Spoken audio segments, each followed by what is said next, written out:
নমস্কার বন্ধুরা, ছোমাস কিচেনে তোমাদের সবাইকে স্বাগত। আশা করি বন্ধুরা তোমরা প্রত্যেকে ভালো আছো এবং সুস্থ আছো। আজকে আমি তোমাদের সাথে রেসিপি শেয়ার করব, আলুর দমের রেসিপি। এবার দেখো, ছোট আলু, নতুন শীতের নতুন আলু দিয়ে এবার এইভাবে আলুর দম করলে দেখবে লুচি, পরোটা, ভাত সব কিছুর সাথে কিন্তু ভালো লাগে। এবার দেখো, ছোট ছোট আলু নিয়েছি আমি। এবার আলুগুলোকে ভালো করে ধুয়ে এবার নুন দিয়ে একটু সেদ্ধ করে নেব। তোমরা চাইলে প্রেশার কুকারেও দিতে পারো, তাহলে খুবই তাড়াতাড়ি হয়ে যায়। আমি এর মধ্যেই করে নিলাম। এবার দেখো, চাকু দিয়ে দেখে নিলাম প্রত্যেকটাই কিন্তু সেদ্ধ হয়ে গেছে। এবার নামিয়ে নেব। এবার একটা মশলা পেস্ট করব। একটা টমেটো দিলাম গ্রাইন্ডার জারে, আর এখানে আমন্ড বাদাম, কাজু বাদাম আর আছে চারমগজ ভিজিয়ে রেখেছিলাম আগের থেকে। এবার এটা দিয়ে দিলাম। আর এখানে আছে কিছুটা কুচনো পেঁয়াজ। এবার অল্প জল দিয়ে পেস্ট করে নেব। এবার দেখো, আলু ঠান্ডা করে নিয়েছি। এবার আলুগুলোকে ছুলে নেব।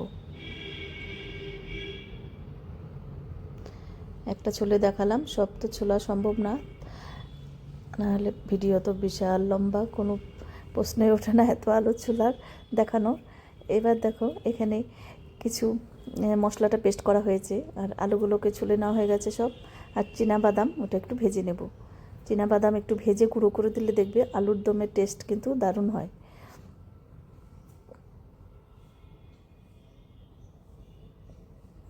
ভাজা হয়ে গেছে, এবার তুলে নেব।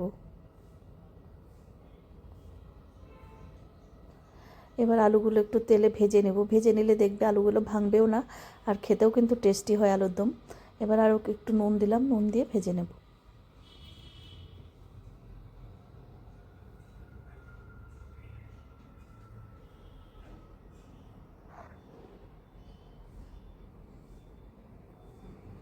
এবার একটু কালারের জন্য কাশ্মীরি লঙ্কার গুঁড়ো, হলুদ দিলাম।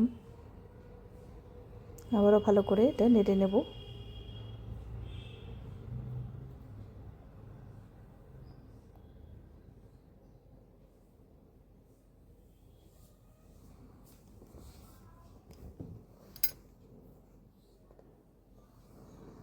এবার দেখো, আলুগুলো ভালো করে ভেজে নিয়েছি, তেল ছেড়ে দিয়েছি। এবার তুলে নেব।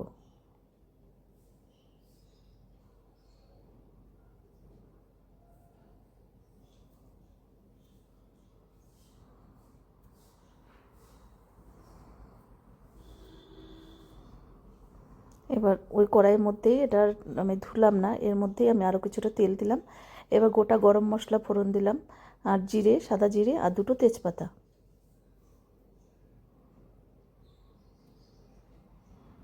এবার ফোড়ন থেকে সুন্দর একটা স্মেল বেরোনোর পর দুটো শুকনো লঙ্কা চিড়ে দিলাম। শুকনো লঙ্কা দুটো হালকা করে একটু ভেজে নিলাম। এবার দিলাম ওই পেস্ট, বাদামের পেস্ট। এবার একটু ধুয়ে জল দিয়ে দিলাম। এবার এটা ভালো করে কষিয়ে নিতে হবে। এবার দিলাম রসুন বাটা হাফ চামচ, কাঁচা লঙ্কা বাটা হাফ চামচ, কাশ্মীরি লঙ্কার গুঁড়ো 1 চামচ, হলুদের গুঁড়ো হাফ চামচ,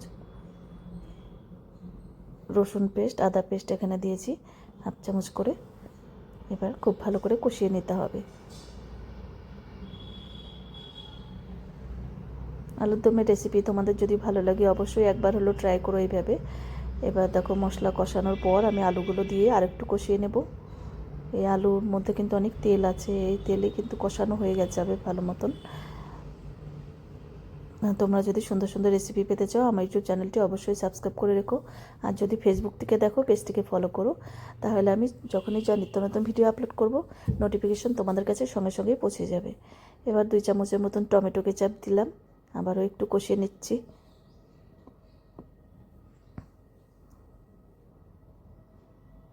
আমি কিন্তু খুব বেশি তেল দিয়ে রান্নাটা করছি না, তোমরা চাইলে তেলটা একটু বাড়িয়ে কমিয়ে নিতে পারো।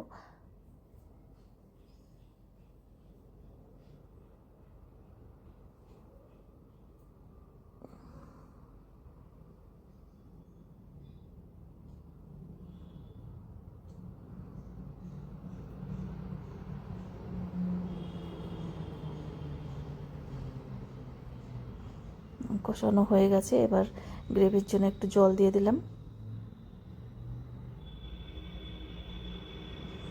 এবার 1 চামচের মতন কসুরি মেথি গরম করে নিয়ে গুঁড়ো করে দিয়েছি।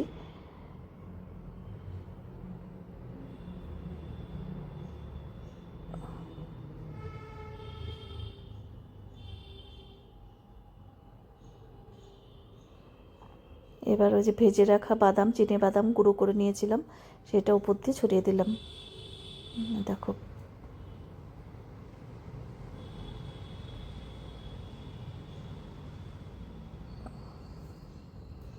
এবার ভালো করে এটা মিশিয়ে নেব। নুনটা একটু কম ছিল, নুন দিলাম আর 1 চামচ ঘি দিলাম।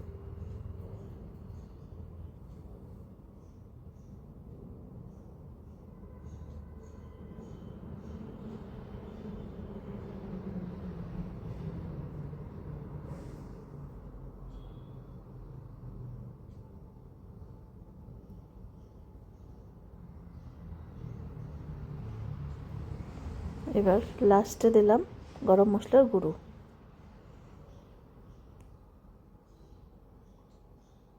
এবার কিন্তু একদম রেডি। এবার নামিয়ে নেব। এবার একটা বাটিতে সার্ভ করে দিচ্ছি। তোমাদের কাছে কেমন লাগলো অবশ্যই জানিও। আজকে তাহলে আমি এখানেই রাখছি। এরপরের দিন আবার নতুন কোনো রেসিপি নিয়ে তোমাদের সামনে হাজির হয়ে যাব। তোমরা সবাই সুস্থ থেকো, ভালো থেকো। টাটা বন্ধুরা।